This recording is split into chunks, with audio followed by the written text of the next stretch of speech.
Hello, everybody. Jaime Landeros with the Cantina MX podcast. We got a lot of stuff to cover. We finally got a return date for Liga MX and some other ramblings and goings. And let's not waste any time. Let me introduce the cast today. Everybody, say hello to Joel and Alberto. How we doing?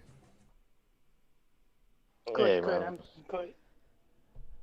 We have a date of return, July 23rd.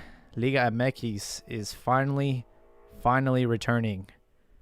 How do we feel about this, boys? I'm pretty happy. a little. He's happy, and I'm a bit confused because I don't know where Chivas is gonna. Are they back on Chivas TV? Oh, that's a good question. I have no. It says Izzy. It says Izzy. Transmission. What? What? Iffy? Izzy. IZZI. What does that mean? I don't. What kind of slang is this, Chiquis? I don't. All right, let me look it up, dude. Wait, what's I going don't on? even know what it is. Okay, so on the Liga MX website, Oh. on the lineups, it shows the transmission for each game. Oh. Like Fox Sports. For the Chivas León game on the 25th, it says Izzy. Oh, but who's the home team? Chivas. Chivas. Oh, man. Before we That might be Mex, though. That might be some obscure channel you get in Mex. Before we go any further, the official name of this tournament is going to be Guard1anes 2020. The president, Eric Bonilla, who had COVID, said, Liga MX recognizes everyone in the health sector in our country and on the other side of the border. They have faced the COVID pandemic with professionalism, bravery, and responsibility. So they're dedicating this tournament to all those. How cute. To the first responders. Yeah. It's cool, I guess. I don't really. Yeah, I was really confused when I saw the name because When I thought of Guard1anes, I don't know if you remember Man on Fire when he takes that guy, the kidnapper guy, to like a hill. Denzel Washington movie. He's got him. Yeah, Denzel Washington takes him over there, and he's like cutting off his fingers and burning the ends. And he says, "Los Guardianes." The Guardianes was like a group of kidnappers and estafadores and all that stuff. So that's what I was thinking of when I saw this Guard1anes 2020. I was like, oh, Los Guardianes, because Denzel was speaking this. By the way. He was speaking the Spanish, but the guy was like, man, you're not saying it right. Los Guardianes. He was telling him. Yeah, it was a good movie. So I'm looking at the calendar and it's available for everybody. If you go to Liga MX, what is it? ligamx.net. They have the official schedule. So the first game will be on the 23rd of July, which is about 9 days from now, and it's gonna go through November 9th. Then reclasificación is gonna be 21 to 22 of November, because remember now there's 12 teams that are gonna qualify for Liguilla. 12 out of 18, go figure. Then we're gonna have the quarterfinals, 25th to the 29th of November. Semis in December from the 2nd to the 6th, and then the final will be on the 10th and the 13th, unless the finalist will be participating in the Club World Cup. They'll postpone it until the 23rd and 27th of December. So those are your dates. I thought Club World Cup was suspended until 2021 because they're gonna do a new format. I'm not sure. I mean, they put this in the PDF, so it's pretty official. And then so the reclasificación, that's the 12 to 8 teams. I know that the top 4 teams get like a bye week, and then the remaining teams will have the repechaje. Yeah. So all right. Well, see, that has the potential to be interesting. Yeah, that's pretty gnarly, man. I had totally forgotten about that. And then again, no consequences for the shittiest team. They're gonna have no descenso this year. So yeah, it's I'm just glad that we're finally getting it back. I don't know if you guys have been watching the Copa por Mexico, but we you know, it's been a while since we saw some football, and it was really nice to just see some action. Um, and yeah, it's finally happening. I'm sure Cruz Azul will be a little bit salty about their run being cut off, but as we've seen in the Copa por Mexico, they actually won all 3 games, and they're in the semifinal You know, against Tigres. but they do have a really good coach. Who's their coach? It's the guy they won with Santos, Uruguayo, man. Siboldi. Yes, Robert Dante Siboldi, and he so he took over Santos and he made them champions, and then they booted him because locker room problems. But that run was very telling because he pretty much outcoached everyone. Like they didn't just win. You could tell that the coaching was like on point, and so it was very surprising to see like the guy had done so good, and then right away the second season of he's getting booted, and so then he ends up at Veracruz, which it just seemed weird. Um, and as we know, like all the stuff that was going on in Veracruz with just the players not getting paid and all the problems, and so that was a disaster for him. He looked so bad that's the image people had of him because he was still a new coach, and and just the way he arrived to Cruz Azul under the whole Pelaez scandal. Uh, well, actually, not Pelaez scandal, but what is it? Victor Garces, who just came in and kicked him out and punked Billy and did all this stuff. So he looked, who is this dude? People forgot, man. It kind of shows the short-term memory a lot of fans we tend to have, and yeah, no, he did really good at Cruz Azul, man. I mean, he's been doing really good, especially with how the team's been managed, with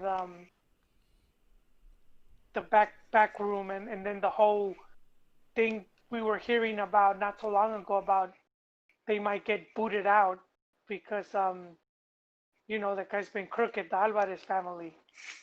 Which we still didn't get I didn't get a resolution on that. But are you telling me, Joel, that Cruz Azul esta es la buena? I think no, I do think that they are definitely they will be one of the favorites. One of the contenders. Yeah, if you have to pick 4, Oh, okay. obviously they're there. Wow. They're one of them. Who else is in your list then? Like off the top of your head? I think it's safe to say Tigres and America, and then it's a coin toss with a bunch of other teams, because you have you have Monterrey, which is like you don't know what's going on there. Another good coach with Turk, who finally he managed to win with them, but then the following season that team just shit the bed. It was just a whole disaster. I want to say they had 0 victories in the man. 0. That's hard to believe. Yeah, and they're but it's a stacked team he's still a good coach. That's the whole thing with Liga MX, because that makes it also hard to predict, because it's not a full season, it's half a season we're predicting, and then it's not only half a season. Then you have playoffs, where it's like one bad game and that's it. A mistake or whatever, then that's it. It costs you. Yeah.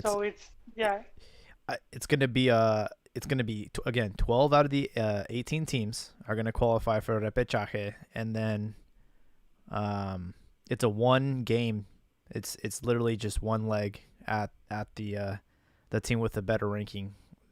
They're going to host the game, so it's going to be cutthroat, man, and you know, you might see a team that squeezes in, catches, you know, lightning in a bottle, and then they end up winning the whole thing. I mean, we've seen that happen time and time again. The 8th seed, the 10th seed, we've seen them come out champs. And Cruz Azul, if there's one thing about them, is they're very consistent in the season. In fact, I want to say, like, if you look at the last 10 years, they've probably been if they would have gone on points, they probably would have been the team with the most titles because they're that consistent in regular season. But when it comes to Liguilla, they're really good at losing and choking. So I think that the test on tomorrow actually we'll see, because again, Cruz Azul, this little mini tournament that they're doing, Copa por Mexico, they won all 3 games, and they played America, Pumas, and Toluca, and they're going to play Tigres in the semis. So this is a little preview of, can they handle the pressure, or are they going to get knocked out like they always do? Yeah, no, I think they showed it already with when Pelaez was there, and you saw it in their matchup. Their main thing was against America, and they, you know, because that's where they would choke the hardest. But they did well, and I believe they finally beat them with with Siboldi. They spanked them 4-1. Yeah, that's been one of their cocos, you know, their boogeymen. Don't go and jinx them though, man, because if I recall, you and Ron used to talk about I think back in the day when Pelaez was with them, how they were going to improve and everything, and they did a little bit, but then it was not Ron, like it was John. No, it was John. And then Paul came along, and Paul was the big guy, and he sort of like fizzled. He didn't, you know, do too much. He was sort of impressive, but you can never trust Cruz Azul, man. He got injured. He got injured, so he missed. And then the new coach came, and then I don't know, because that's a big reason why Pelaez was booted, because he wasn't working with some of the promoters that Cruz Azul, you know, they go through. So I think that's a big reason why Paul. But then Boca was like, hey, we'll take him. You know, Boca Juniors. Yeah. So I mean, you know, they won't take just any player back, man. They do their homework well. And I don't know what happened with that guy. I don't know what happened, but to me he was gonna be one of the breakout stars, but you know, he got caught up in all that stuff. I don't know if he's still with the team or if he went back to Argentina. I guess we could check later. Really quickly, Luis in the comments, shout out to Luis, said, can't blame Turco for his team quitting because of scheduling for the Club World Cup while Beckham was breaking FIFA rules, tampering with Pizarro. Thank you, Luis. Speaking of Pizarro, Pizarro just scored a goal. I forgot about the whole clubs. Oh, Pizarro scored? Just now? Yeah, he just scored with Miami against... who are they playing? Philadelphia. I forgot there was that Mickey Mouse tournament going on right now. Their World Cup kind of tournament. What were we gonna say, Joel? Oh, I've forgotten about Monterrey going to the clubs World Cup. I don't think the whole Pizarro thing, like because that's a team with a lot of professionals and a lot of players that, you know, that he's not like it's not gonna hurt them the way it hurt Chivas. Losing Pizarro is not gonna hurt Monterrey, you know, just because they're so stacked. So I think, yeah. You know who a team is? Was Turco even using them? Like, I don't even. Yeah, I think he was. But you know a team that's not stacked anymore? They just lost one of the greatest players. Tigres. So they lost Jurgen Damm. Oh They're man, they're gonna be handicapped for this upcoming matchup. Handicap. where are they gonna get their terrible centers from? Their crosses from now? Yeah. They had a dude, was it in Toluca? That was doing good in one of the teams, and they got so many players loaned out. Tigres became America. That used to be America. They used to have so many players spread out throughout the league. Like they would have up to 30 foreigners, you know, just in teams. Even some of them on loan to some random ass South American teams. And that's right now that's Tigres. And I think and this I was hearing about this news a while back because they got rid of the president. And I think that was one of the reasons that he was going a bit too crazy with the whole transfer thing. Uh, and I think they brought back Elinge Rodriguez. Uh, he's like old man. He's like ancient dude. I thought he had retired, but yeah, Tigres got because just too many, man. Hmm. I mean, and when you have them on loan, a lot of times you're still paying some sort of wages, you know, like you'll pay like still a percentage, Yeah. sort of like Yeah. America's paying for your favorite Oribe. They, Yeah, Uribe Peralta, holy smokes, man. That guy is just... Chivas might as well line up with 10 players on the pitch because he's just worthless.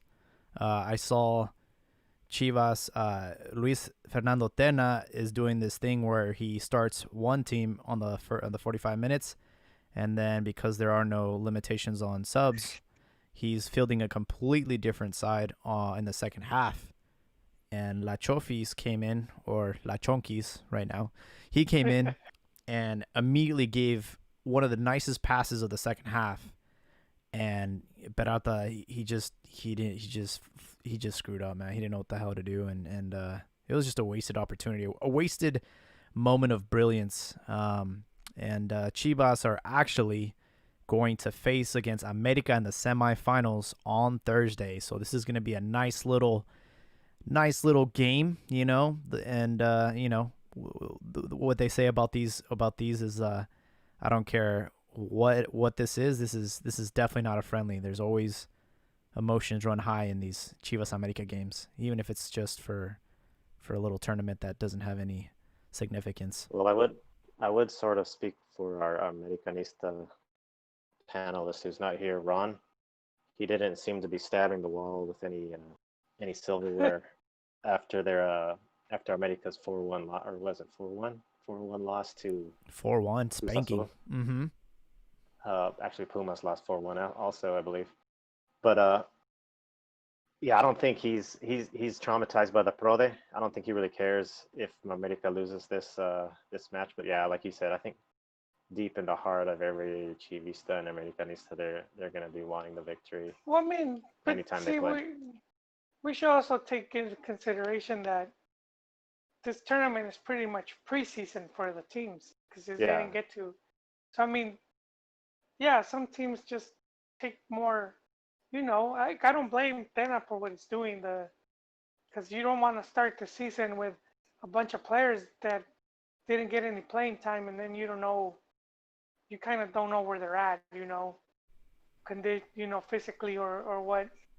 And injuries. Mentally. You know, you don't want to get a preseason injury. That's like the worst thing that can happen to you. Yeah. And I saw the Tigres Toluca game, and to me, I don't know if you guys think the same, but to me, they didn't seem like they were putting in a full effort. I didn't see that they were in form, like in full form at all. So it definitely looked preseason, like the way the play and everything that they were doing. So that sort of has that tint to this whole tournament as well. Like it is preseason, it's scrimmage, it's nothing serious. I will puff up my chest real quick.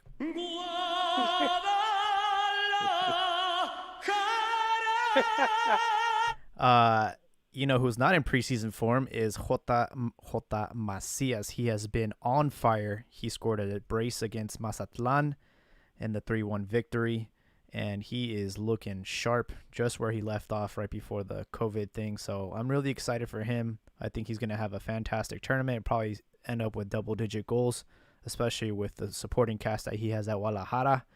And not only that, but of course, Chivas being Chivas, they were the first team to concede a goal to the new team, Mazatlan FC, which look like, pardon my French, they look like dog shit right now. So they got it. Valencia's their coach, right? They look like dog shit, man. I think.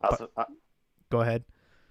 Yeah, I was gonna rain on your parade, man, on your hype of Jota Macias, because apparently some of the players on Mazatlan tested positive, so they were eliminated from the lineup, and everyone was worried about like if they so like if a few players or one or two players were infected, like how do we not know that the rest of them were? So everyone was like worried for the Chivas players, but so they didn't have a full squad, is what I'm saying. Not that they lost defenders or anything. I don't know who the players were, but didn't want to rain on your no, it's cool. Your Macias fanboyism. I playing against a really bad side. I mean, I'll be humble for a little bit because we did lose to Tigres, so it's not like we came out of the group firing on all cylinders, but I'm happy for Macias because of the amount of interest that he has for abroad. There's a lot of teams keeping a close tab on him, and I am almost 100% sure that he will be gone by the end of this year. Like, there's no way. I think there's going to be a fat offer on the table, and hopefully Chivas will win some silverware this year, and let him go on his way to Europe where he belongs. That brings up some rumors that I saw, and this is like the epitome of the word rumors when I say this, because I might be wrong. So I saw some things about Austin FC. Like Austin FC, I live, of course, near Austin, so I see all of the hype and the desires for the people in Austin to try to have a good team. I remember John back in the day was like saying, okay, Chicharito could come to Austin, and I was just like sort of laughing at that idea. I think Joel was also, but it wasn't just John. It was like some other players. Yeah, that was a pretty strong rumor. And then, I think of Austin, like Austin's nice and everything, but it's Austin. Who does Chicharito want to come to Austin? But then so they finally get one signing, and it's some Ecuadorian guy. I've never heard of him before. Redes is his name. He's their first signing, and they're sort of disappointed. Then they're thinking about some other signing who's even lesser known, but Jota Macias' name came up. So there's talk about him going to MLS, dude. So like, I would love for him to go to Europe, but if MLS is in the rumors, that's pretty sad. No, that's not sad. You're seeing it the wrong way, Chiquis. That's just the team doing it to create a buzz. Okay, so it would be sad for Jota Macias, is what I'm saying. No, he's one of those players that I think he knows what he wants. Like he has it mapped out. Like, okay, this is how my career is gonna go, and I'm going to he has his path charted already. And yeah, I think his clauses to Europe, he has a clause in there like, yo, you get an offer, you're going to Europe, and that's the only place we're going to sell you, because there's no way they would let him go to MLS. There's no way. Even if they offered 20-30 million, I don't think Chivas would pull the trigger on that. No, because you're right. If it's between keeping them, because you're not going to find that many, especially right now, that many like players like that, like that are like on the path to be like one of like a top, like the next Chicharito or the next Raúl. Yeah. There's not that many. You're not just gonna sell them. Yeah. And especially Chivas, they're hurting. Yeah, especially they Chivas. Haven't had. Mm-hmm. Yeah, they had Pizarro, and he was gone, and they really haven't had anyone since like Bofo. Now you could say that the fans could rally, behind. Ever since we had Peláez come to Chivas, the expectation and the message that that I'm getting from them is we're here to compete. We're here to win some silverware, and you're going to leave Chivas. If you do leave, you're going to leave to Europe as a champion. Like, that is the goal.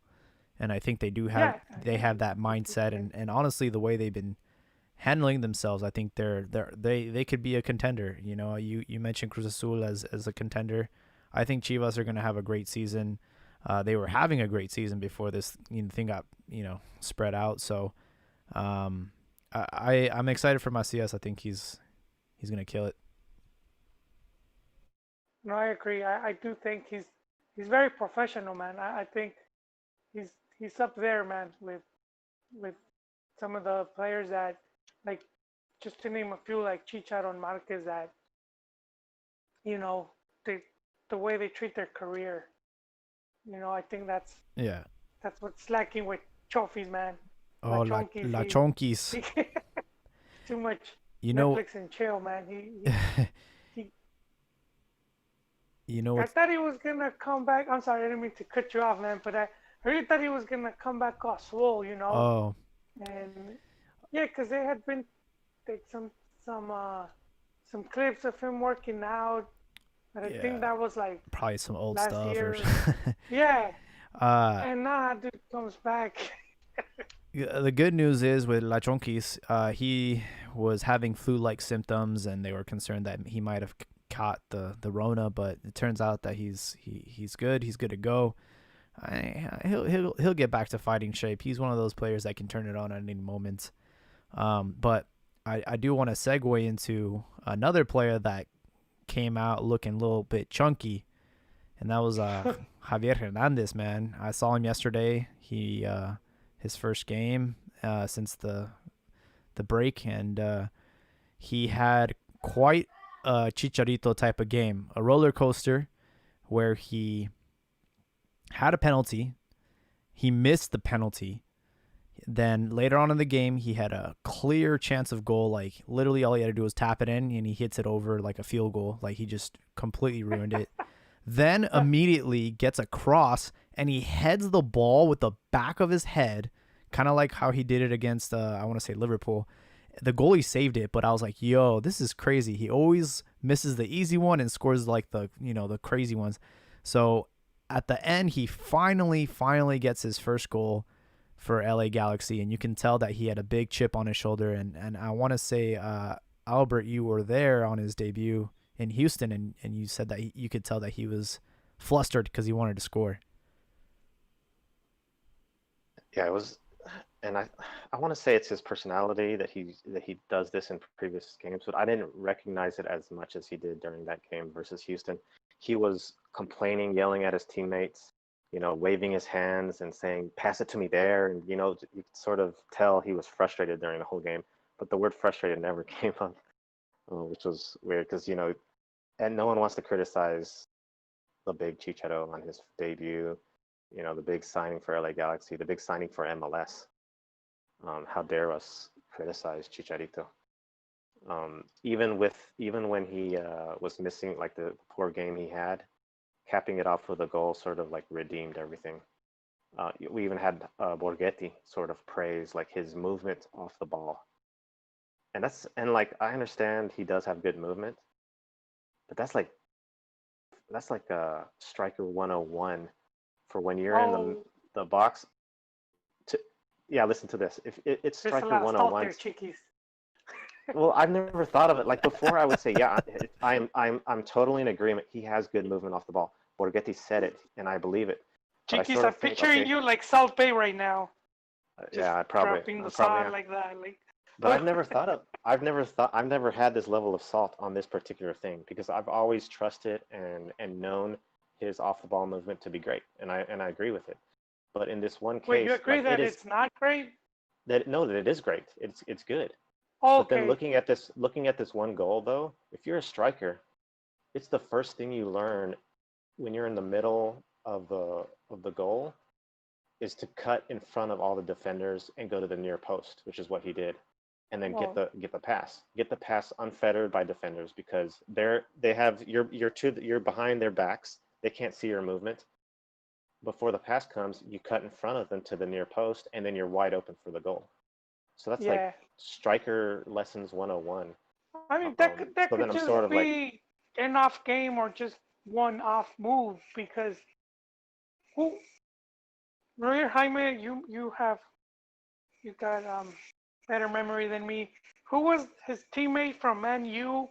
He had him like on his podcast and he was reviewing one of the goals. Said Rio Ferdinand. It was Rio And Ferdinand, and he's just praising his movement and they're showing you right there. yeah. And I think that if he had anything, because I don't think Chicharo's world class, but if there's one thing where he was tops, It's it his was movement. that, like It's his off movement. the ball Yeah. especially, man. And because dude, it's insane his numbers when he was in EPL, and Yeah. he was right up there with all the world class, and that's why people were talking like, why is this dude up here? Like his dribbling or whatever is not on par to Agüero or whoever, but there he was scoring goals, man, and especially for the amount of time he was in, it's like I think what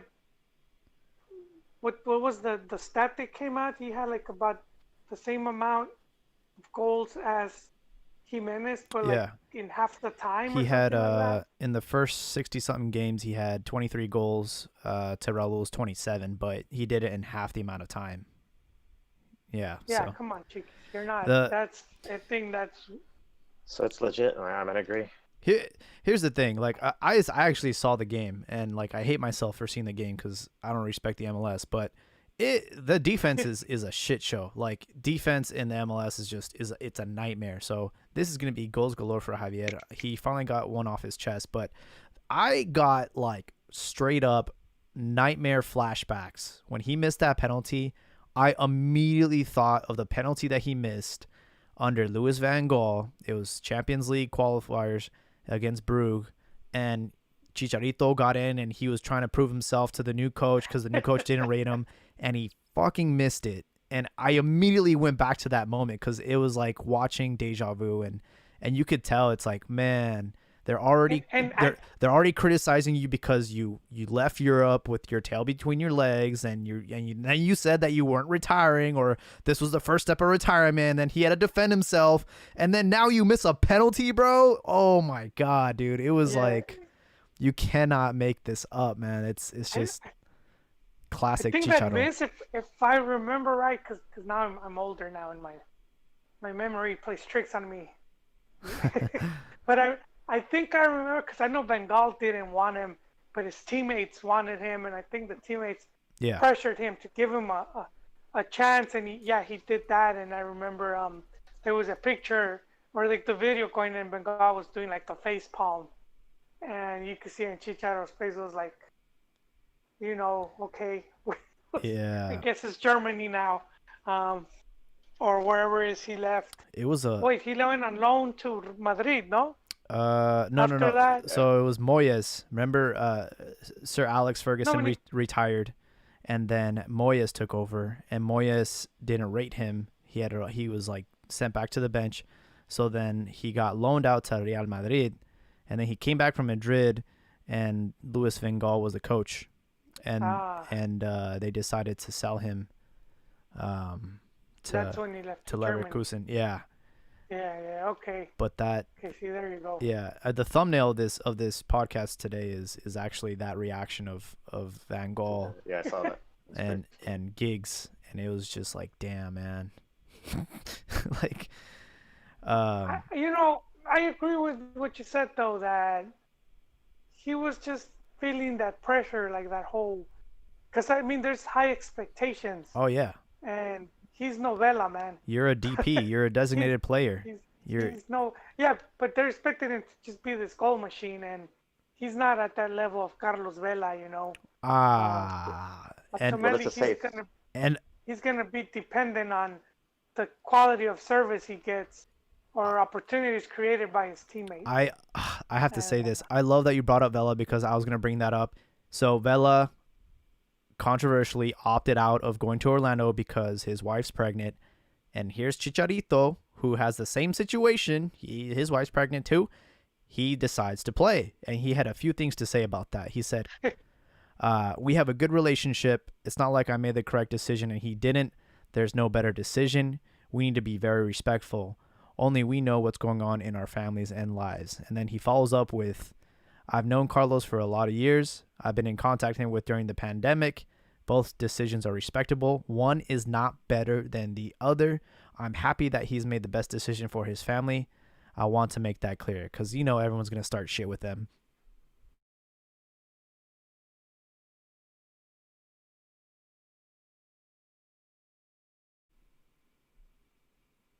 Did I lose you guys? I you seem to have cut off.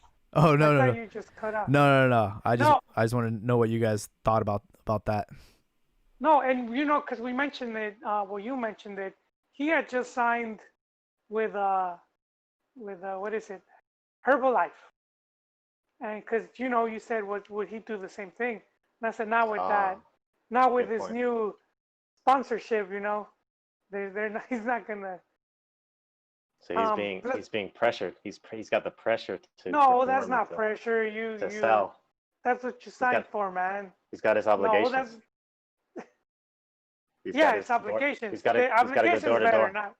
He's got to do a quota of door to door. He's got to do like 15 doors a day or something. Is that the quota?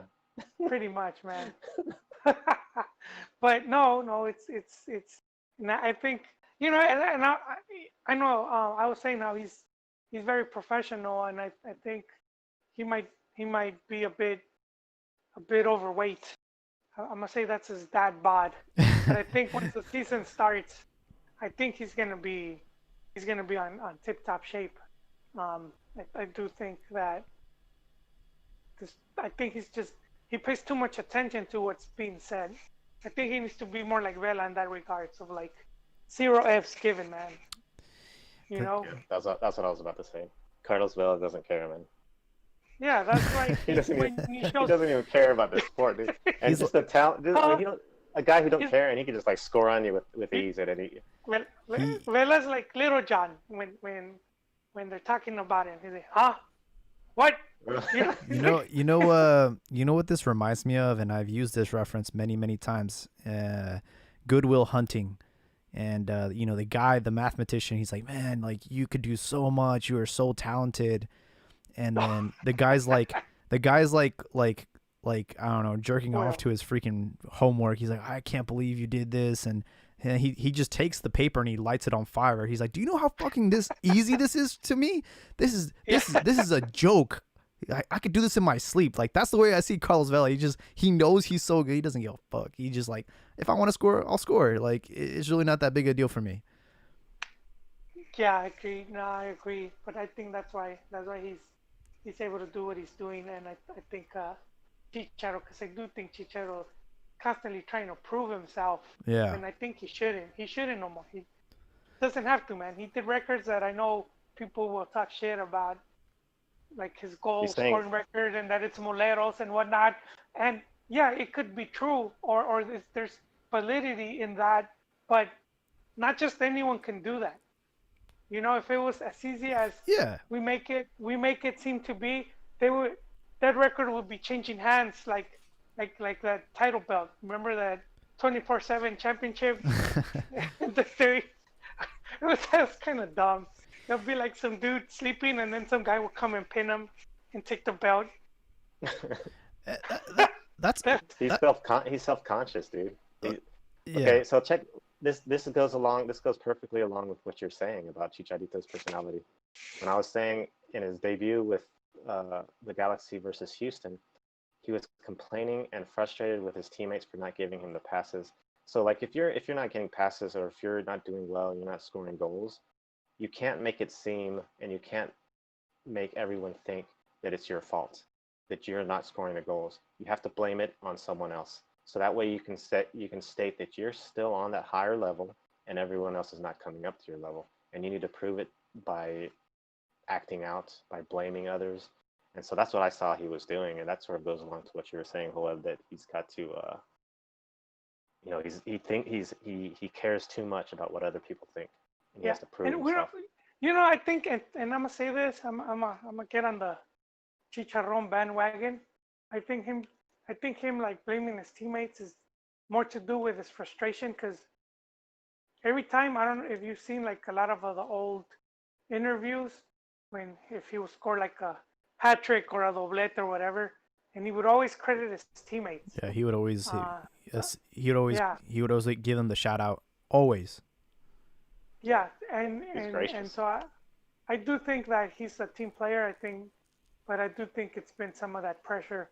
But I mean, and I don't think he played, but Jonah is in the team with him, and I think he got injured or something like that. I totally I forgot mean, Jonathan you're was our playing for LA Galaxy, man. you're, I hella you're our forgot, man. MLS guru, man.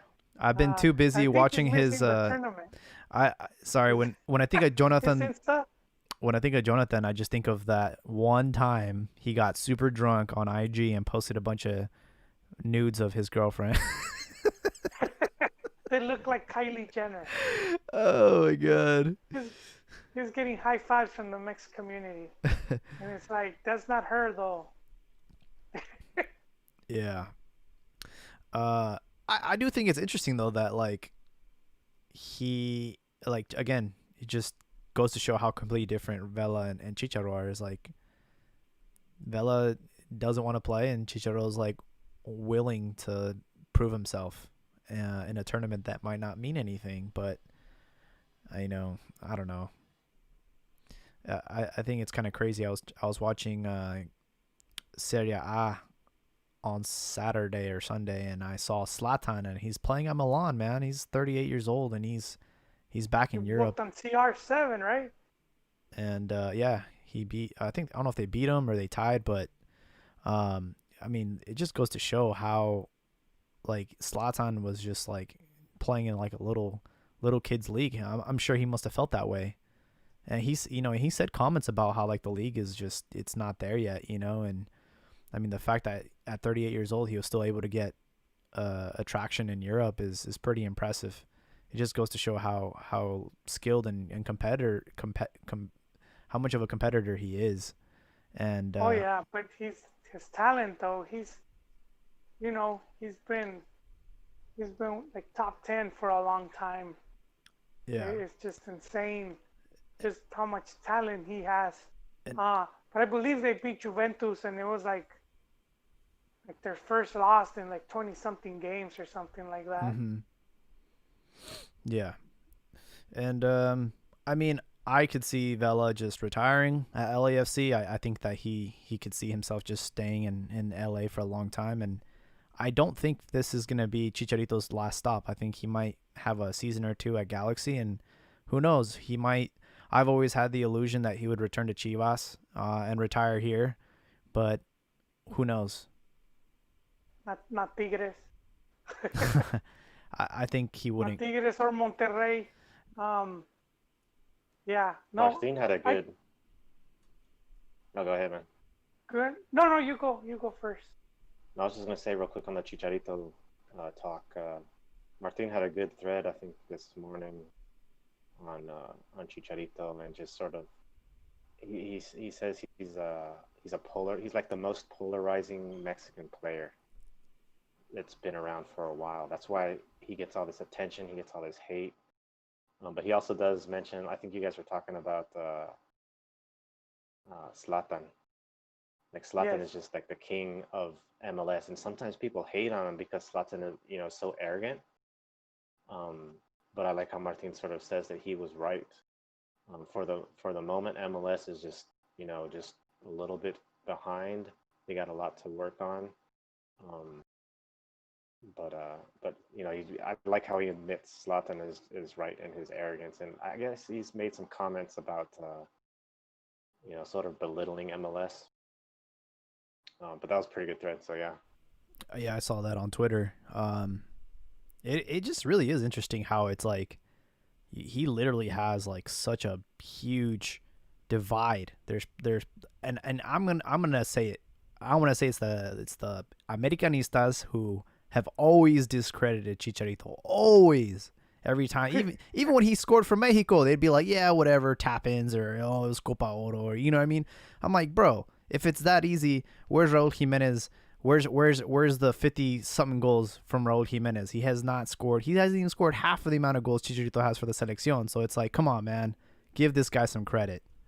But people like to hate on him, and I don't think he would have as much hate as if he hadn't came out of Guadalajara, to be honest. No, yeah, Oh, that's interesting. that's been a part. Yeah. Odiame más is the new Guadalajara logo. Yeah. I mean, we'll see how it works with Macias. I think he's a little bit more neutral because he did have a little bit of a falling out with Chivas, and he did go to León and do things there. So I think he will have a pretty big appeal to the Americanista fans. But speaking about players abroad, Chucky Lozano, Joel, you had some noticias for us about Gattuso. He was talking about Chucky Lozano. No, it wasn't Gattuso. Oh. It's Borghetti, man. Oh, Borghetti. Yes. If you care to read it.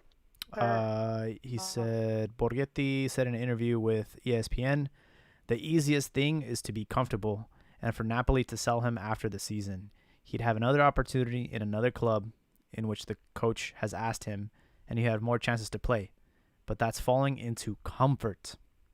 Borghetti continued, the other option is to stay, show yourself, the coach and the fans, that you are a player that they can trust in, that you are worth what they paid, and that you can overcome adversity.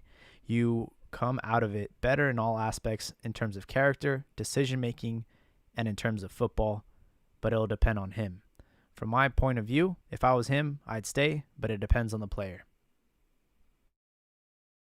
I like that old school mentality of it's going to be hard, but you have to overcome adversity and prove yourself.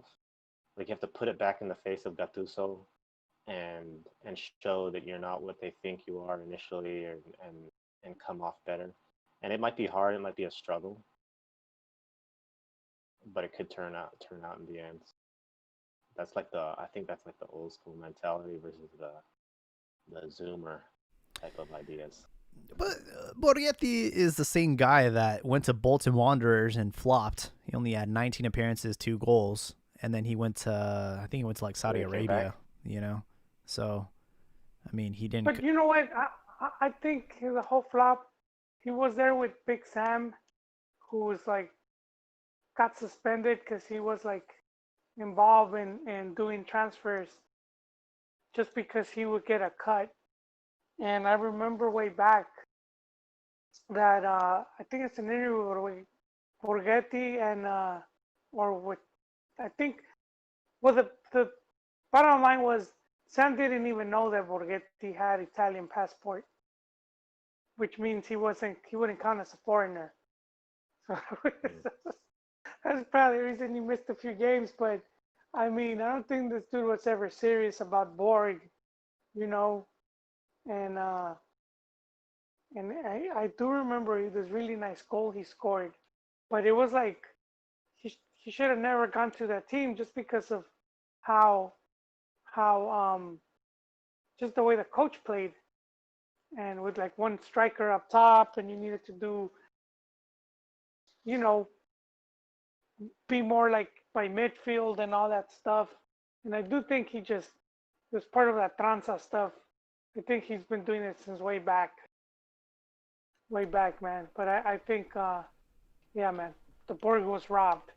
Bolton messed up in not signing Boni Reis with Borghetti. That should have been a package because, man, between those two, I don't know how many goals they scored, but I just remember Boni Reis and cross it into Borghetti, kind of similar in the way that Adam Amatore has been sent up Raul for goals. That's what he liked, but I mean, damn, how much is it gonna suck that you have a, EU passport? I think of Borghetti's grandfather, I believe. I think his grandfather is Italian, and the coach didn't even know. And then you have someone like Ochoa, who can't even get one, and that's what's costing them opportunities, and yeah, that was one of the things. But he was robbed, dude. Poor Borg. You know, as far as the Chucky thing, I do agree that he should stay and he should prove himself to the fans, and he's starting to get a little bit more minutes with Gattuso, but he hasn't gotten a start.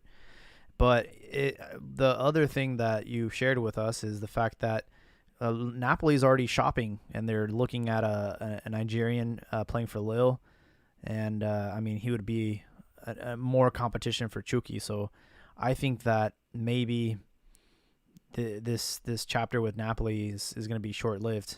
Because Oh, yeah, I know but I Mino mean, I get what happened. Mino You know what? Raiola, his agent is always really good at getting new deals. So Oh yeah, but that's the thing, and we were talking about like the professionalism because, and um, I mentioned Chicharo and Marquez, and when Chicharo was at Man U, man, he had competition there, man, and he found a way.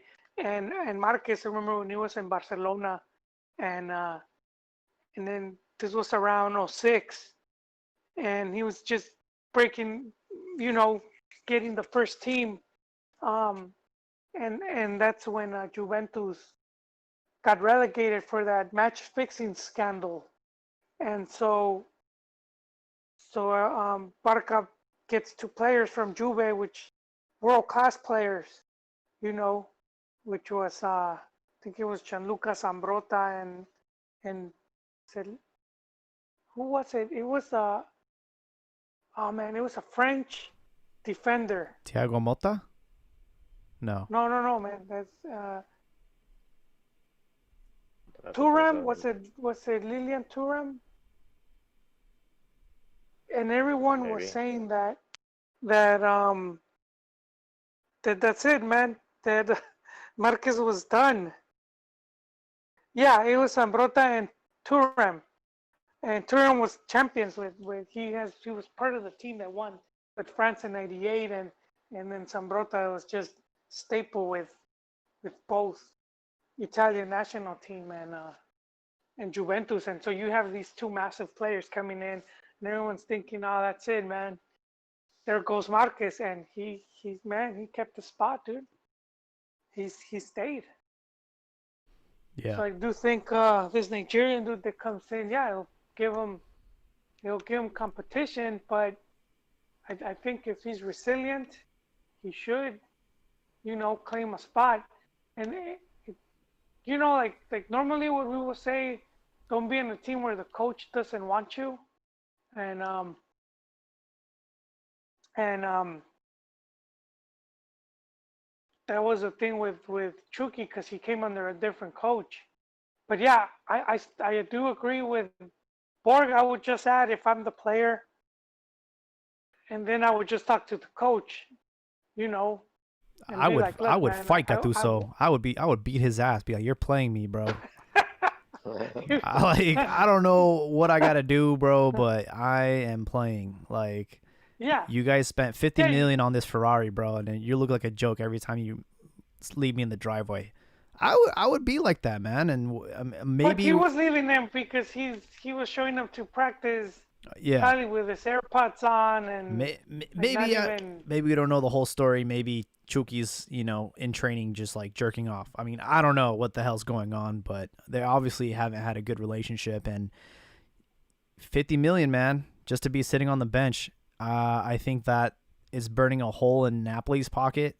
And they're gonna either have to they're either gonna have to play him or sell him. I think that's it's gonna get to that point, and there's plenty of other teams that are gonna be willing to buy him. Maybe not at 50, but probably at 45 or maybe 40. Yeah, Again, this is Mino Raiola. He's a freaking genius. I mean, this is the same agent that Manchester United let Pogba go for as a free agent to Juve, and then bought him back for what, like over 100 million. I mean, this guy can make deals happen. knowledge. Yeah, it was So, one of Sir Alex Ferguson's mistakes. mm-hmm. Yeah, he's talked about it. He just overlooked him for whatever reason. So And maybe Gattuso Gattuso like motivated. He lit a fire on the Truki, and so he's responding. Like he's putting, like Juan said, the AirPods away, putting the millennial fads away, putting his phone away instead of like posting TikToks or thinking about posting TikToks. And he's getting down to work, man. He's got to do. He's got to do what he's got to do. But also, like to go against what Borghetti is saying, is like you can't be messing around with time. If you're doing your best and you're fighting Gattuso and you're trying to punch him or whatever, and you're still not getting any minutes, you're still not getting what you deserve, then time playing football is short. So you got to look out for the time you have left in playing and maybe go to another team.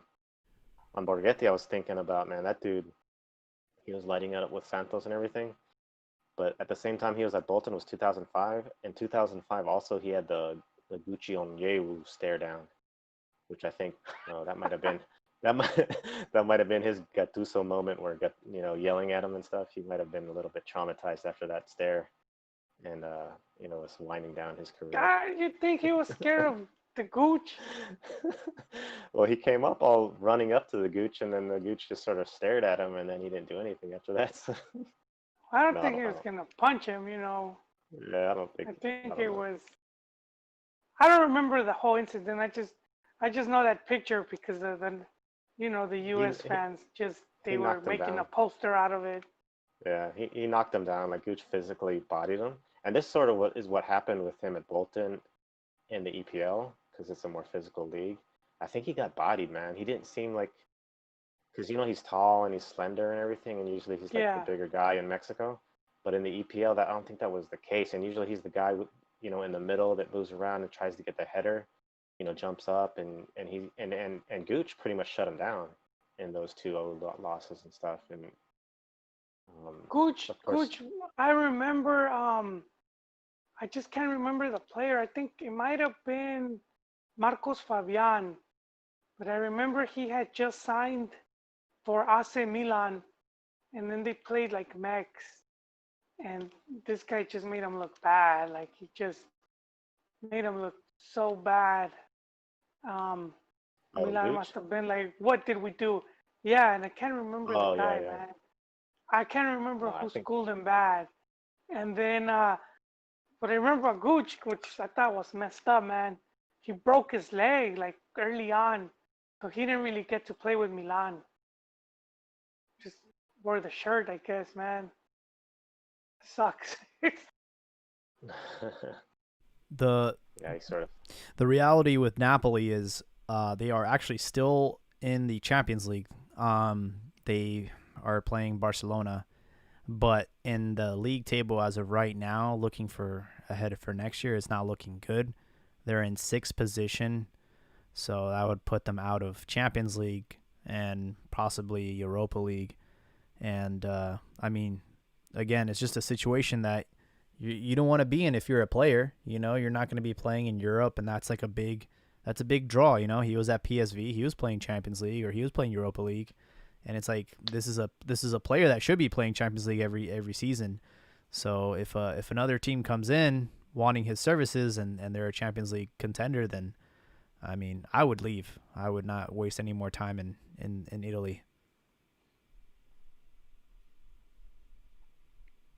Yeah, no, I agree. But I would, I would take to heart what Duboric said. I will go talk to Gattuso, tell him my intentions. And if Gattuso says, all right, because I think he would tell him straight up, like, I don't have you in my plans, or, yeah, if you're gonna give it your all, let's do this. But I would do that because I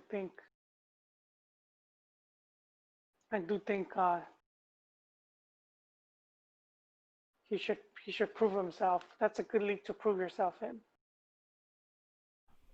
Yeah, so far hasn't been a very good league for Mexicans. They've all struggled there, except for Rafa Marquez. There's only been like 3 or 4.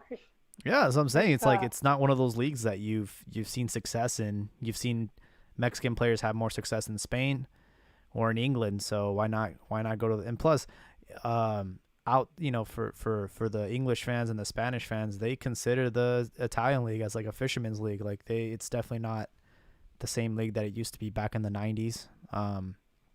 So there's also that. It's not as prestigious.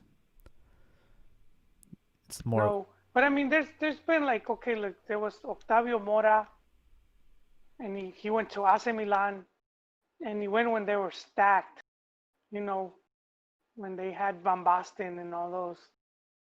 He went to their historic team, and so he didn't cut it there. And then they had Piti Altamirano, and I don't even know how long he was there. And then I think we had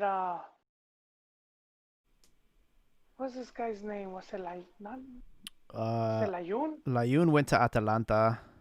Yeah, from Veracruz, right? Yeah. Then you had Salcedo went to Roma or Fiorentina. Hector Moreno went to Roma. And then very few. And just Marquez recently. to Huellas, Verona, and then now Chucky. No, the Chuck, man. Yeah, the Italian league, not.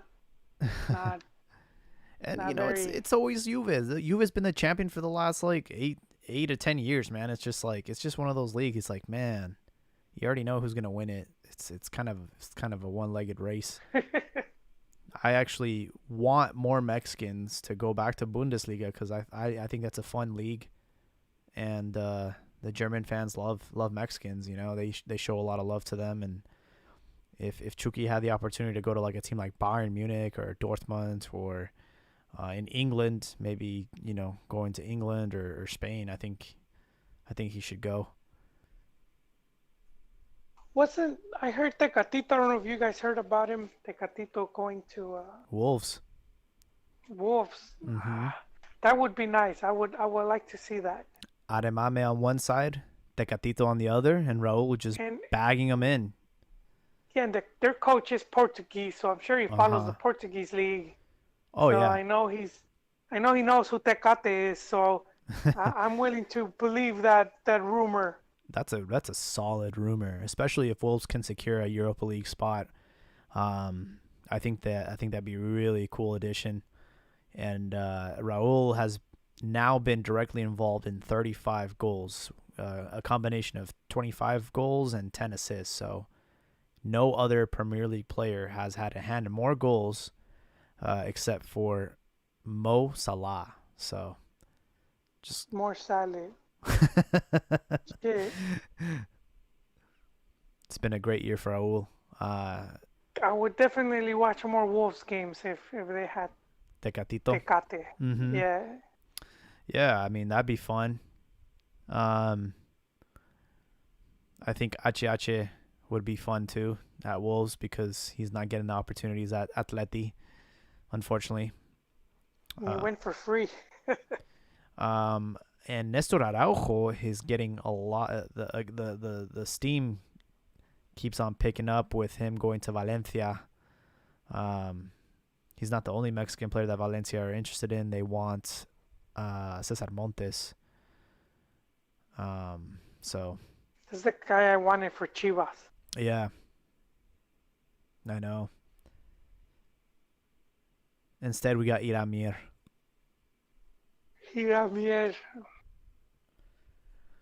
And who was that striker? That Tronco? From what? From Monterrey? Oh, Madueña. Yeah, he was on loan.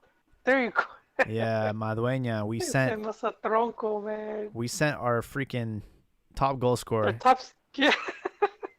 For this 6 foot. It doesn't make any sense, man. I actually, when I went to cover Chivas versus Morelia in Sacramento, Madueña was he played, and he's super tall. He's like 6 something.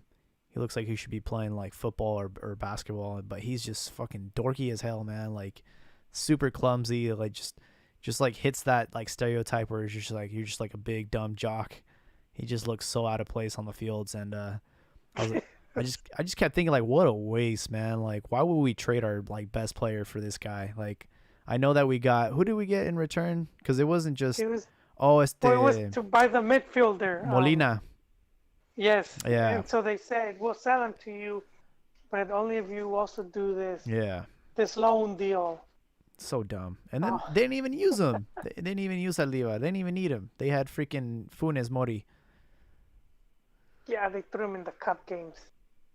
Um. In the Amoleros.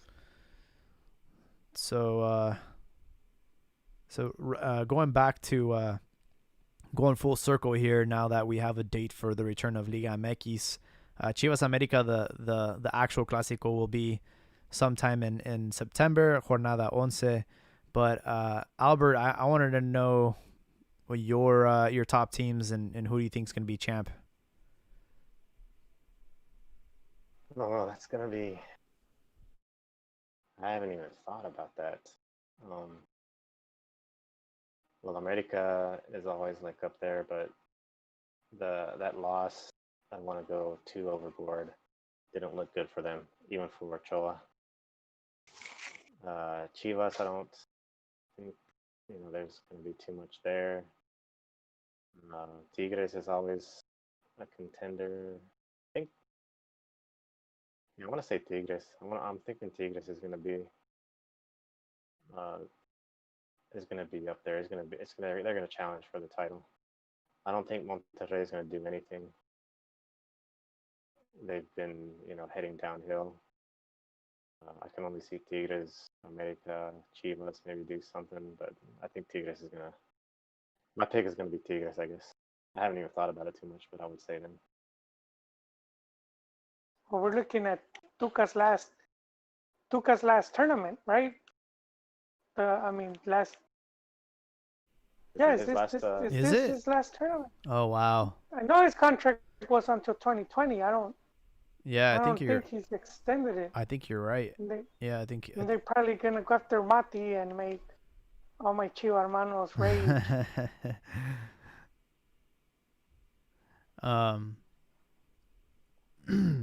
You guys have to consider the fact that again, 12 out of the 18 teams will have the opportunity to be in the playoffs. So that kind of that makes it difficult. That kind of throws you off because I can see Cruz Azul being the most consistent team in the regular season, but then come Liguilla, I just don't see them pulling it off. And what's Mr. Jignak's nickname? I don't know. What is it? Mr. Liguilla. Mr. Liguilla? Yeah, straight up. He's Mr. Clutch, Mr. October, where if for those baseball fans, like those guys that just show up in the postseason, he's definitely one of them. He's had 3 goals in this little tournament, the Copa por Mexico. He's tied with Macias with 3 goals in 3 games. So I would definitely not count them out.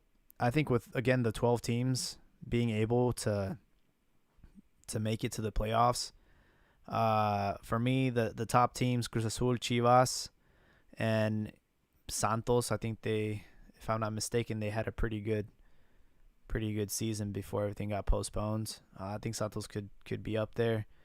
And if I could think of one more team, I guess I'll start by eliminating teams. Atlas, Mazatlan. Those 2 we can eliminate right off the bat. Atleti San Luis, I think they can be, I don't know, man. Sometimes they can show moments of brilliance. Tijuana, I think they might surprise a lot of teams this season. Well, who's their coach? I don't know, but I know that they took. Oh, come on! If you know the coach, you can like their chances. Is it Turco? It's the King. Turco said Monterrey, man. Oh shit! It's King Midas. Oh, that's right. Because it's basically Gallos and Tijuana's clothing. Because they they change. It's like when girls have a sleepover and they trade clothes, they share clothes. Oh. They share pajamas? I never heard of that. They share. No, They not switch pajamas. This- Like ropa. Like they're gonna go to the movies. Oh, or something. This they guy- trying and Oh, they're yeah, dressed. this This sweater guy will look read- cute on you. What's that book? Sister of the Traveling Pants. You read that book and just Yeah, see, there you go. I Nope. didn't read the book. I saw the movie. Wait, dang Tijuana. Oh I man. need some of those pants for. Yeah, I honestly think Tijuana is gonna have a good campaign because they have Marcel Ruiz and some of the other kids from Querétaro. So I think with now that I know who's the coach, I think man, they could. Yeah, I mean, he's the kind of coach that he'll make the most with what he has. Mm-hmm. You know, like I don't off of the top of my head, I don't really know any of their big names, but I just know that he's one of the best coaches in Liga MX. Like his They got numbers that speak for forward. themselves, man. Which is They got that what forward is back that? from Querétaro. I forget his name. He's that bald. He's sort of That a helps, big, wait. He's what? He's a big. He's a forward. He's a striker. He's a goal scorer. He's bald and he's sort of big. He's big. He's I feel not like I'm fat, but playing he's- that game where it's like where you have things set up and then you It's off you the push tip of them my down. tongue. I can't remember. I can't remember. Does he wear the name. It's off the glasses? tip of my tongue. Nahuel Then Pan. Nahuel Yeah, Nahuel Pan. That dude is Ariel. good, man. Ariel. He's good. He's Where- big. where he's a did he come presence, from? man. It's Argentine, right? He was with Cholos previously, and then he moved over to Querétaro, Oh. and now he's back with Cholos. So They also What is that guessing game? Do you know what I'm talking about? guess who? Yeah, that's no. I think it's Guess Who, and then you have like all the portraits, Yeah. and then it's you're Guess like, hey, Who. does he have glasses? Does he have That's how I glasses? felt with Chiquis. That's how I felt with Chiquis. Does he That have? striker and these balls. He's bald. he's bald. Hey, He's hey, got if a you see huge. if you see the old Guess Who, they only have one black person. Oh, that's racist. So if you were We if need you to were to cancel. choose that one, It's time to cancel. would- Guess who? I'm gonna go on Twitter and Such start a- canceling it. well, that's the old game. I don't know about the new game. I'm sure Oh man. they have Uh, all Their the diversity all the department spectrum was on now. it. I forgot No, but I that just say, Manuel Ayud got traded to Santos, so their goalkeeper is Jonathan Orozco, which is kind of random. wait, Layun? Ayud, the goalkeeper for Cholos. Oh, I thought you said Layun. I was no, like, no, no. what? Layun, They did yeah. they did a goalie trade, who? so that he got sent to Santos, and Jonathan Orozco went the other way. So pretty, Yeah, that's okay. they got a pretty good lineup, man. That's a good prediction. That's a good thought. Yeah, and unfortunately for Chivas, they were trying to get things cleared up with Pocho Guzman, but FIFA has not allowed him to transfer to Chivas. So Well, his suspension still is because Peláez talked about it, mm-hmm. and he said they said if he was gonna come back for this tournament, and he said that he's still serving his suspension, and so they really can't. Mm-hmm. So but who knows if they still, they're still looking at him as a potential target, if they still have first dibs on him. You know what's embarrassing is they don't even have. I'm looking at Xolo's website. They don't even have the updated team. Like they're still showing players that aren't there. I'm like, what the hell, man? But they have English. They have an English Twitter though. But They got that going for them. Edwin Hey, don't even start me on that, man. Edwin Cardona is playing there. I didn't know that. And they got Cubo Torres too. So Oh, yeah, there you go. I've actually always wanted to go to a game out there. Preferably when they play Chivas. I think that'd be because I heard that they got a really cool ambiente. They got like they do the American style like tailgating before the games. And it just seems like a good time out there. I've always wanted to go and check them out. Maybe when Chivas are in town. Yeah, it'd be a good idea. Random question: how do you guys feel about the fan noise, even though the stadiums are empty? I'm not a fan of it. I haven't seen, man. To be honest, I haven't. I They haven't ever inject fan seen a noise? game. I don't know if it's been happening in Liga MX, but in England, the stadium is again empty. But Wait, they're not doing cardboard cutouts? I don't They think should, so. and then you go like they could charge you and be like, hey, we'll I put think the in Europe they cardboard are. cutout there. Some And some then some teams have done the cardboard thing. Some teams are doing like the way Guard1anes is doing it, where it's like the video stream of fans. Um, But would you pay to have a cardboard cutout of you like in the stands? uh, yeah. I would only pay if I could troll. You know what I mean? That's the only Yeah, way. like you're Like, Was that you that with- trolled the Liga MX game? oh no, that was not me. That was dirty. That was dirty.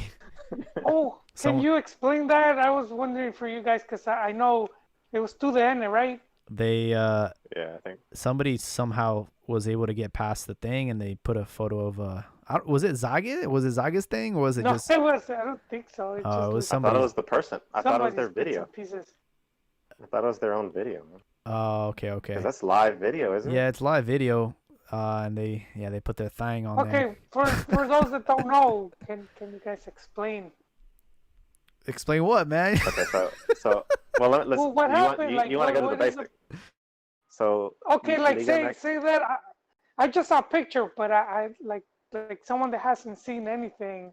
It's like, what are you Okay, talking about? So in the Liga MX games, and since the stands are empty, Guard1anes overlays, I guess is the word, video of multiple fans, webcams, showing them watching the game with their jersey on. Maybe they have a background picture of their team, and then they're rooting and they're like waving their hands and stuff. Now I assume this is like some big Zoom conference where all these guys connect, and Okay. so they're showing themselves on the webcam supporting their team. So you have virtual fans in the stadium, and apparently one guy, I don't know if this is live and unmoderated or whatever, he goes and he pretty much just takes off his clothes and shows inappropriate image of He himself. shows his twig and berries. Yeah, I remember seeing it, and I thought it was just, I don't know if it was Photoshop, but I saw the picture, and it's all these little screens, and it's all these people there, and then one of them is It's just annoying, something's man. junk. Yeah, It's imagine. annoying. It distracts me. I can't stand them doing this stuff. I am not a fan of the video thing, not at all. And I am also not a fan of the fake noise, man. Like, I was watching EPL, and I'm like, there's like chants and everything, and then I don't even know how they even get the reactions, even like pretty close. Like, if there's like a really close shot or something, like you can hear like the gasps from the fans. I'm like, I don't know, man. I'd rather just hear the players like yelling and screaming and cussing, because I honestly think that's a rare opportunity to really understand the communication that goes on during a game, because you don't get to hear it. So I know, especially like if there's like a coach that's just known for like cussing or yelling, it's just, come on, I want to hear that. Yep. Yeah, I agree. I don't like all that injected fake stuff. UFC, of course, bringing this up, but they have the same issue. They fight, and you can hear like the corner, and it's really interesting that you can hear the corner yelling and telling them instructions and things. So that's sort of like a cool thing to hear that you don't get to hear normally when all the fans are yelling and stuff. Yeah, I would like that too. That would be. We have Luis in the comments. He said that as of right now, top 4 in Serie A make 100 to 80 million. City getting CAS to overturn their FFP ban could ignite the Super League. If that happens, the top 5 Euro leagues without their elite clubs would lose the big money. Thanks, Luis, for that. I think if you guys didn't know, Man City were getting banned from Champions League for doing some illegal transfers, but then they got overturned but then they ended up having to pay a fine anyways. So it's like, if you were not guilty, then why are you paying a fine? You know what I mean? It's just like Yes. really unfortunate because you know, I hate Man City, and I just hate the way they've like ruined football. You know, they just blank checkbook and let's just buy every player and let's just buy titles, because that's basically what they've been doing since they've had their new owners. And I mean, it shakes things up in the EPL, but it's just bad for football in my opinion. But then, do you also hate PSG? Yeah, I don't respect PSG either. It's the same, you know. But I mean, it's been like that for a while with you know. Do you hate the Real Lakers? Madrid, the Lakers, yeah, yeah, the Cowboys, well, the Yankees. No, but in football, it's been like that for a while. Real Madrid, they weren't bought out, but they had like all these massive, you know, sponsors and whatnot. Same with Barcelona, which is how they were able to afford all these players. Yeah, it's been, and I remember Jorge Ramos made a big thing about it, and there was like a big part of their show where they would talk about cantera, no cartera, you know, and that's like the whole romanticism of the football, the old school football, where, you know, teams had players that were like from the hometown, like homegrown, or you know, from that Yeah. that Local from the talent. same yeah. So I think one of the probably the last that you saw like of that, at least in Europe, was the Man United '99.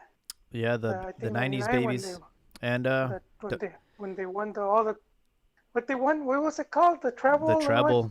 Yep. They won but yeah, like Beckham, all those guys were local Scholes, talent. Giggsy. Yes. Yep. And they're actually, Manchester United has continued to produce homegrown talent with Marcus Rashford, and Yeah. now recently Greenwood. Greenwood's another kid from the academy who's been killing it.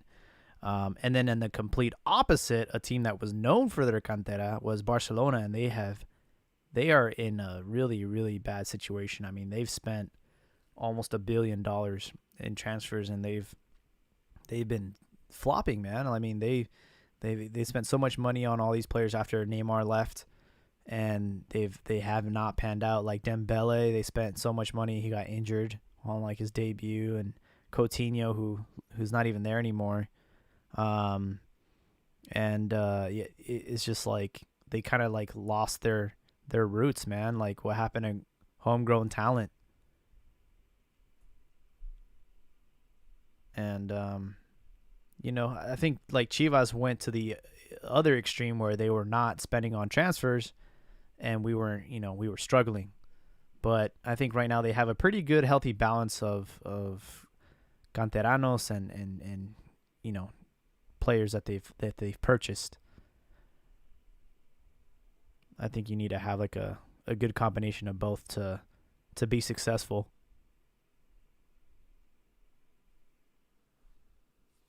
Or you Yeah, get no. the hate. You get the hate if you're a cartera.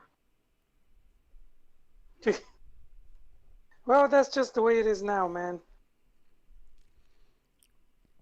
So we've been at it for an hour and some change.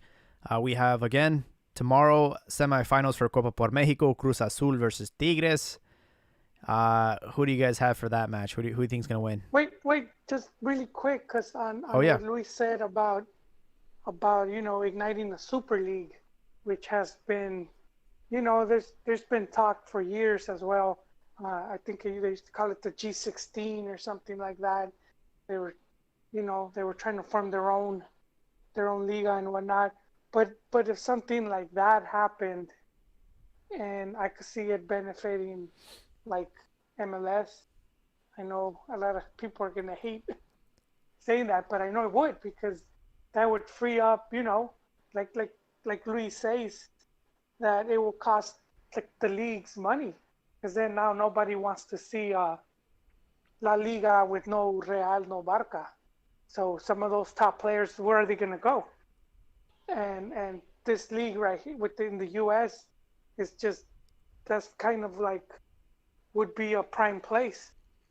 I mean, yeah, you have China, and maybe Qatar leagues, but I think just the way people would prefer to live here in the U.S. So I think that would be massive, massive. And then so I know it's like MLS, blah blah. But then at the same time, we've been talking about, well, not we, but we've been hearing about the possible Liga MX, MLS, having their own super league. And then this is where all of a sudden you're looking at it's looking much better now. I think the Super So League's a it's pipe cool. dream, but that's just my opinion. I don't think there's a way that they would let that happen. I mean, who knows, man? You never know. So say it does happen, and you have like Ronaldo and the Messis and like, well, maybe not that top tier players, but you have a lot more European players, just sort of ending their career, but they're still big names going to MLS. And then you have all these Mexican guys in this Super League going to meet like their heroes that are now playing in MLS, and they get to play them. Maybe you have more South American talent, more Argentinians that that instead of going to Europe, they're like, let me go to Mexican League or MLS so I can hang with these retired dudes from But they're Europe. not chickies. They're not gonna be retired, man. I know, in Think quotes, about it. retired dudes. They're still Winding no, down their because career dudes. no, you're They're, still gonna have. Think about it, man. Like La Liga, if they lose, and some of not just La Liga, but some of these other leagues, like even Italy, that means those teams are not going to be able to pay top money. So a lot of the top South Americans, you know, a Super League's only going to be able to have so many players. So you're still going to have all these other great talent, and where are they going to go? Of course, where the money is. That's so. I mean, you you're thinking already retirement. More salt. Come on, chickies, here, salt baiting right now. I sorry, man. Sorry. Yeah, I don't know. Oh, this is That's what Champions League football is for. That's your Super League right there. You want the top of the, the best teams. That's we got that already. We don't need to do this global league. I think that kind of ruins the game, especially Well, because for the smaller clubs. regulations and whatnot. Because you're seeing like regulations of just what players you could buy and whatnot. And if they make their own league, that means they could, set up their own rules. Because there's been, and the other possibility is a split from FIFA. And even FIFA talked about sort of like if that happened, they would have like a World Cup every 2 years. So basically, it will be qualifying World Cup. Like you would probably have players that are career national teamers, not even just be playing amistosos all the time, or I mean, not even because then look what we have that happened in Europe and even here with the creation of leagues. So they got like national team leagues now, same as we have here in CONCACAF. Yeah, the League of Nations. Mm-hmm. That's what they call it. Yeah, the League of Yeah. Nations. So, Yeah. yeah. So I mean, come on, think about it. What if they, it's you never know, man. I mean, it's we never, World Cup used to be 24 teams, even less than that, but no one thought it would be like more. They thought, okay, 24 is like that's good, and then it went to 32. Now it's like at 48 or whatever. So I mean, crazy stuff happens all the time, man. I wouldn't discount none of this. Luis has a comment on the NFL, like soccer going up, NFL going down.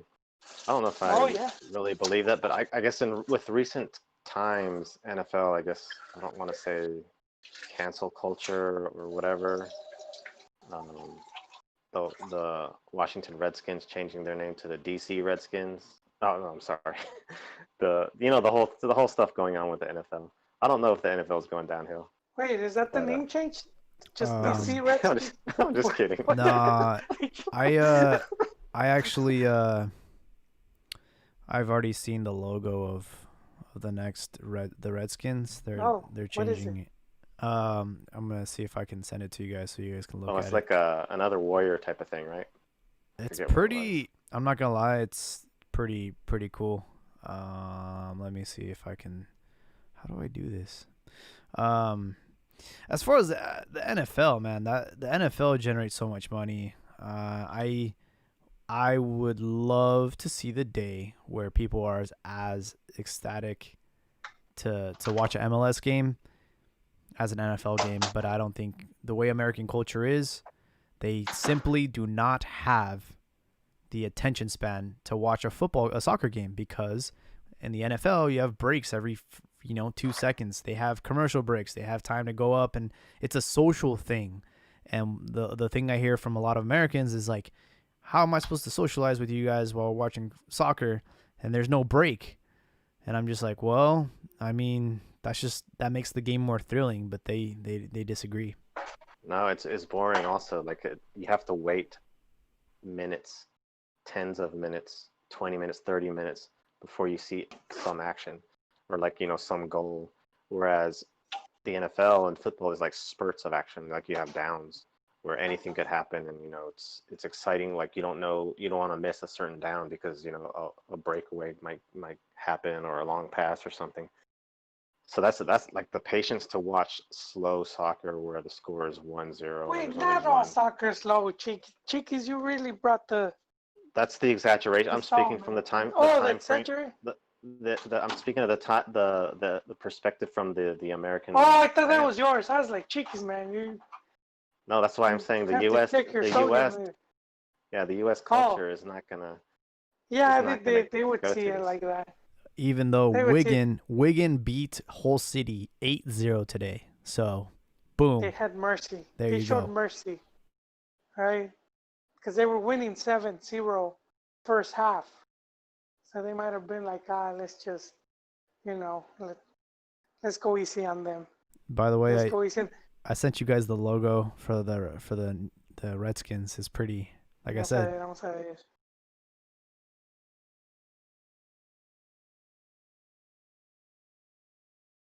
It's in the Discord chat. Oh my god. Oh, dang.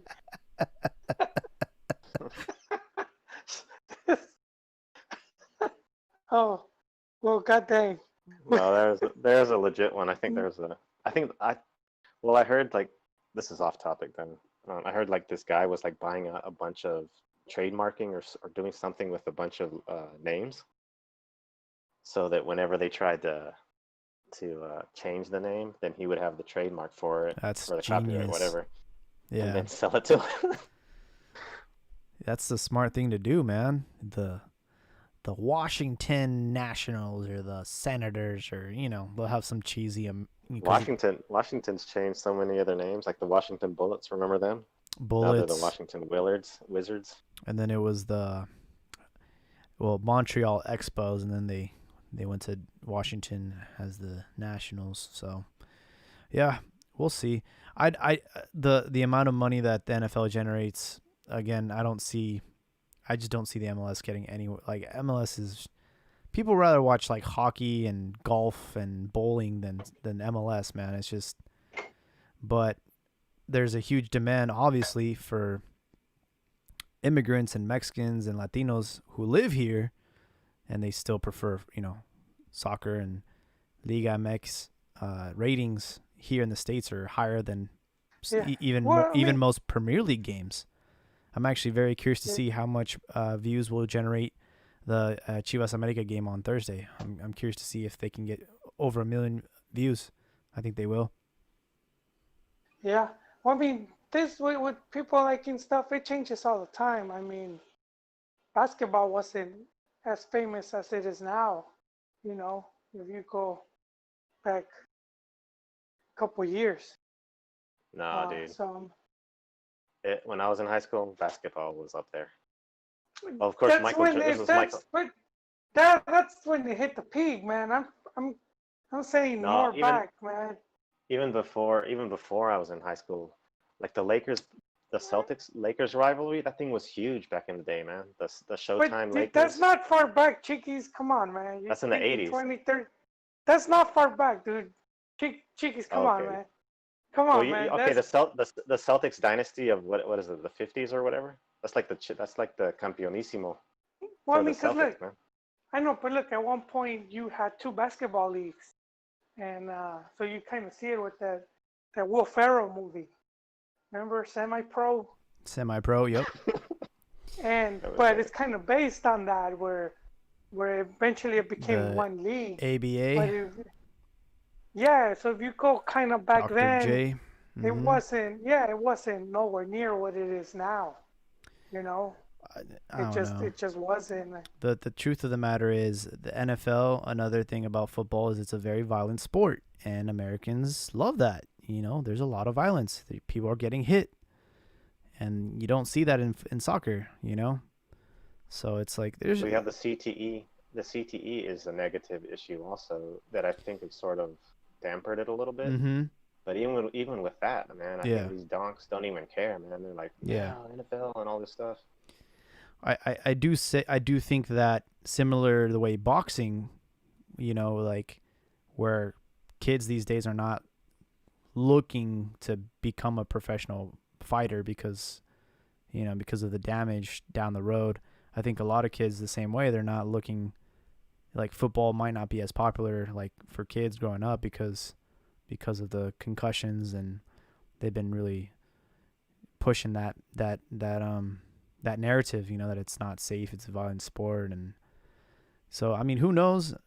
I think that another thing we have to consider is the fact that the MLS is a baby. I mean, they just hit their 25-year anniversary, and it's a very, very young league. Sure, there are teams that have history, you know, back when it was like the NASL and stuff, like, you know, the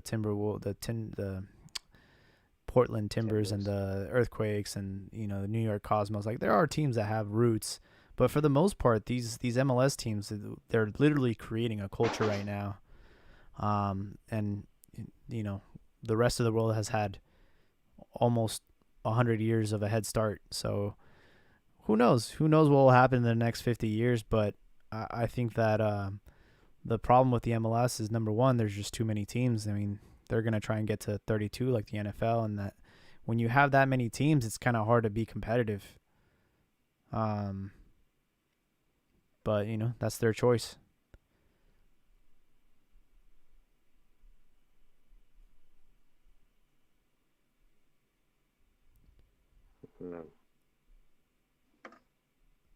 Yeah, we'll see. We'll see what happens. So yeah, predictions for the semifinals of Copa por Mexico. Tomorrow, Cruz Azul versus Tigres, Chivas America on Thursday. I want to hear you guys' predictions so we can wrap this up. I'm going Cruz Azul, and then I'm gonna let my Chivismo get the best of me. So Cruz Azul, Chivas potential. Let's do it. As long as Tenemos doesn't go with his half and half, you know. Yeah, that's the only thing. You know, I'm like, this is a semifinal and it's America, bro. Yeah. This is not a game Yeah. where you're gonna be doing this. Don't put Peralta on the don't even let him even in the stadium. Peralta should not be like. Send him to buy a pack of smokes, and when he gets back, the team left. I'm gonna go Tigres and America. Tigres gonna win Ooh, you would. You so would. it. Gotta be different. I'm actually curious to see how Giovanni Dos Santos is going to react to Pollo Briseño. This is going to be the first time that they encounter each other ever since Pollo basically took out a chunk of Gio's thigh. It's pretty brutal. Oh, I forgot about that. Yeah. That was in the Clásico last year. Basically That was a nasty tackle, man. I'm not gonna defend that. Pollo Briseño, the same guy that celebrates slide tackles. He's just over eager and torpe a little bit. And that's a dangerous that's what combination. That's a dangerous combination. Like when I was a kid, and this is not the same exactly, but when I would play soccer, I would never play with somebody who's never played soccer before. Because that's just straight up dangerous. Yeah, it is They don't know what dangerous. they're doing. I remember like pickup games. Sometimes some of the football players would try and play. I'm like, hell no, bro! You're gonna freaking break my ankle, bro. Like straight up. I think this is gonna be fun. Cruz Azul had a really, really good 3 games. I mean, they scored a total of 9 goals. 4 against America and 4 against Pumas, 1 against Toluca. So, but you can't discount Tigres because they have Gignac. I do think Cruz Azul will get it done. As far as the Chivas America, I think that America really has had a slow start, and it's preseason. Chivas, even with having just the first team play 45 minutes every game, I think they have enough to get the job done, and we're gonna have a pretty exciting final, Cruz Azul Chivas, and that actually could be, in fact, this could be a preview of what the season might look like at the end of the year. Cruz Azul Chivas final. I think that'd be a good way to finish the end of the world. The way 2020 has been going, bro. Oh man, snap. Oh man, sorry, I didn't mean to go dark on you guys, but I think that's funny. How messed up would it be if like it's like Cruz Azul winning the league is, and then it's like the end of the it's like this, it's the sign that's gonna be the end of the war. Either that The or harbinger of like a team like Atlas winning the league. I think that's when we know, man. or others getting to the final, or to the, you know, or they're about to win it and then in the whirlwind. Oh yeah. But yeah, everyone, Luis, in the comments, thanks for being so active. Do you guys have any final thoughts or anything you guys would like to say before we end this? I've said it all, man. Just Chiquis, lower that sodium intake, man. It's not healthy. I love some chilaquiles with sodium, dude.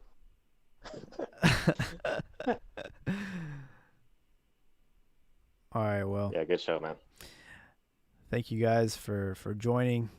This was episode 241 of the Cantina MX podcast. We will catch you guys next week with the inevitable chisme and the aftermath of some of these games.